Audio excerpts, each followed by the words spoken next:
బుద్ధికి సంకేతం, బుద్ధి బలాన్ని పెంచుతుంది. దాన్ని పెట్టి ప్రయోగం చేశాను. ఆ పిరమిడ్లో అద్భుతమైన అనుభవం వస్తున్నాయి. సో ఎన్నో మన తమిళనాడు ఇక్కడ కట్టాను సార్.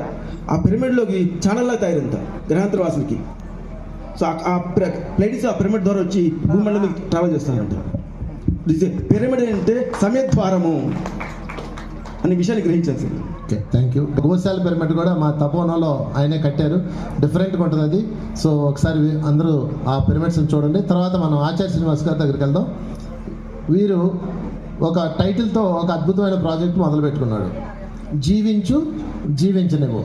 చాలా ఎక్సలెంట్ టైటిల్. అంటే మనం జీవించాలి, మరొక ప్రాణిని జీవించేలా చేయాలి. అది ఆయన విజన్. అది పెట్టుకొని వెజిటేరియన్ మూమెంట్ని చాలా అద్భుతంగా తీసుకెళ్తున్నాడు. తనకు వచ్చిన స్టైల్లో, తన విధానంలో తను వెళ్తున్నారు. ఎందుకంటే పత్రికారు ఒక్కొక్కరికి ఒక్కొక్క డిజైన్ ఇచ్చారు. ఒకరు ఈ వేదిక అంటే నాకు చాలా ఇష్టం. ఎందుకంటే ఇదే వేదిక మీద పత్రి సార్, ఆచార్య శ్రీనివాస్ శాకాహారం మీద ఒక ఉద్యమాన్ని లేపాడని చెప్పారు. ఈ వేదిక నుంచి వెజిటేరియన్ మూమెంట్ అని ఎప్పుడైతే నామకరణం చేశానో నేను, అక్కడి నుంచి శాకాహారం యొక్క ప్రచారము ఇంకొక టర్న్ అయింది. నాకు పిరమిడ్ స్పిరిచువల్ సొసైటీస్ మూమెంట్లో ఒక 7 సంవత్సరాలకి నేను ఒక మైల్ స్టోన్ వేస్తుంటాను అనమాట. నా డిజైన్ అది నేను పర్ఫెక్ట్గా చేస్తున్నాను. సో ఈ వెజిటేరియన్ మూమెంట్ అనే ఆలోచన నాకు ఫస్ట్ పిరమిడ్ టీవీ మొదలుపెట్టాను.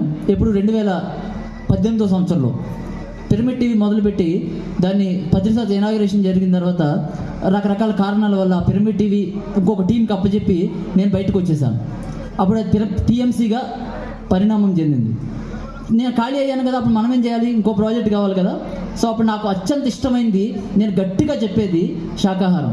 సో అప్పుడు దాన్ని వెజిటేరియన్ మూమెంట్గా, ది వెజిటేరియన్ మూమెంట్గా నామకరణం చేసి అక్కడి నుంచి 6 రాష్ట్రాలు 180 రోజులు 6 నెలల పాటు ప్రతిరోజు ర్యాలీస్ ఉండేవి.